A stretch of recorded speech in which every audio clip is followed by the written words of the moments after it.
There's been absolutely no negotiation from my Democratic colleagues or the Biden administration. I've had a brief phone call a couple of times with the Secretary of Defense. No negotiations at all. You would think if they were really concerned about our military in a trying time in which we have all over the world, which they have created, that they would have called me. Let's talk about this. Let's work it out. Irony may, in fact, be dead. That was Alabama Senator Tuberville earlier today, accusing Democrats of not caring about the military over his own blockade of military promotions for the Defense Department's abortion policy. That blockade ended yesterday, for the most part. The Senate confirmed more than 400 promotions in one single vote. After Senator Tuberville relented, he claimed that, quote, it was pretty much a draw. They didn't get what they wanted. We didn't get what we wanted.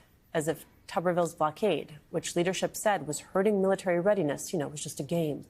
Tuberville is still holding up the promotion of almost a dozen four-star generals in his last act of defiance. With me at the table, founder of Iraq and Afghanistan Veterans of America and host of the Independent Americans podcast, Paul Rieckhoff. Wow. It's time for another installment of This Week in Stupid starring Tommy Tuberville. But does he see the irony in what he said? No, he doesn't. He's really been ignorant throughout this whole process and in stunning display for the entire world to see.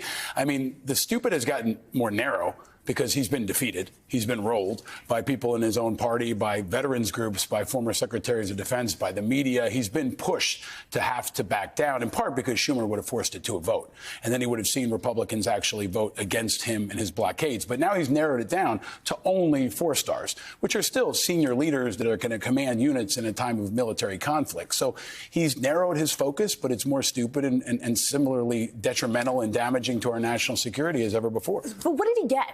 Nothing. He got made famous for being ridiculous and for undermining our national security. I think he hurt his own party. I think maybe he jockeyed for favor among the most extreme wing of his party. Maybe he's trying to curry favor with Trump and others. But he lost. And in the end, so did our military. 400 military families lost, 400 units lost. It's going to impact recruiting, retention. And now that they're zeroing in, now there's the playbook that others are starting to use. Joni Ernst is blocking an admiral, a female admiral, because she did something radical like promote women in the military. They're waging their culture war specifically now on individuals in the military. It's narrowed, but it's still as extreme and reckless as ever before. You bring up a good point, which is we talk about readiness, and we should talk about readiness, and we will talk about readiness and the stakes there. There's also just morale, and there is the damage that does, that it's hard to measure.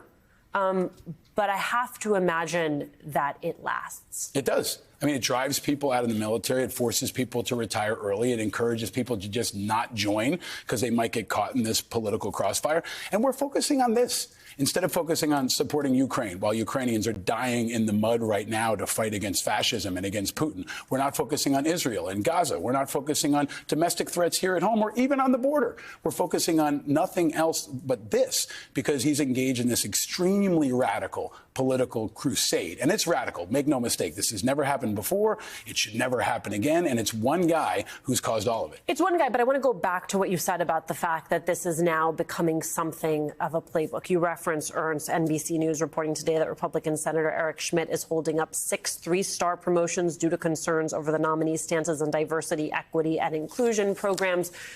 So it doesn't actually seem that they have learned their lesson.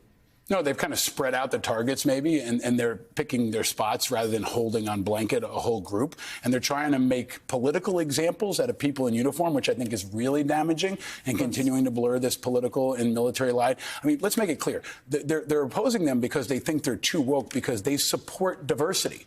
That's a basic mainstream in a body at all that relies on diversity. Yeah, you've got a female admiral who supported other women in the military, said there should be more women in command. That is a mainstream, widespread consensus, not just in America, but around the world. But they're trying to wage this political war because it feeds that extreme wing of the GOP Senate in particular that doesn't care about our national security. They care about political points, and it's the worst kind of politics that we see in 2023.